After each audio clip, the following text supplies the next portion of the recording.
Good morning बच्चों, welcome to Lal Bagh girls inter college YouTube channel. मैं Mrs Pooja Singh एक बार फिर इस यूट्यूब चैनल पे आप लोगों का स्वागत करती हूँ। बच्चों, आज मैं महान व्यक्तित्व लेकर के आई हूँ क्लास 7th की। आप लोगों का पहला चैप्टर है महान व्यक्तित्व का, ऋषि कुमार नचिकेता।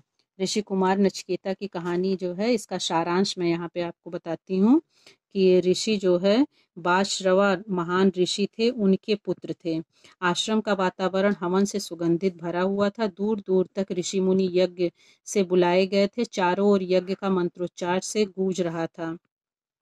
इस यज्ञ की समाप्ति पर महर्षि ने अपनी सभी संपत्ति को उन यज्ञ करने वाले लोगों को दक्षिणा के रूप में दान में दे दिया था। नचिकेता उनके पुत्र थे।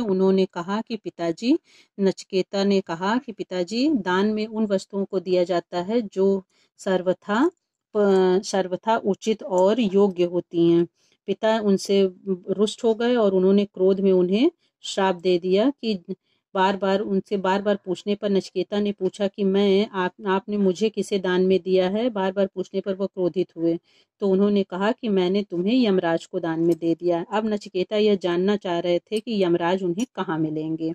पिता के वचन को सत्य मान लिया था उन्होंने, और उनकी वचन का आज्ञा का पालन करने के लिए वह यमलोक जा पहुंचे। यमलोक में यमदूतों का पता लगा करके यमराज के पास गए और उन्होंने पूछा कि हे प्रभु, विनम्रता से उन्हें अपना परिचय दिया और कहा कि आप मुझे मुझे अपनी शरण में ले लीजिए, क्योंकि मेरे पिता ने मुझे आपके पास ही भेजा है।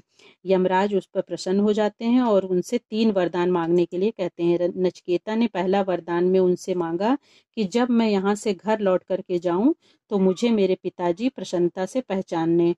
यमराज ने कहा तथास्तु। नचिकेता ने दूसरे वरदान में पृथ्वी पर दुख का निवारण का उपाय पूछा। यमराज ने बहुत परिश्रम से इसका इलाज करने का बालक को ज्ञान दिया। तीसरे वरदान में नचिकेता ने पूछा कि मृत्यु के बाद व्यक्ति कहाँ जाता है।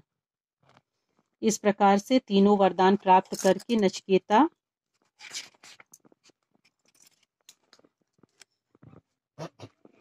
थैंक यू बच्चों।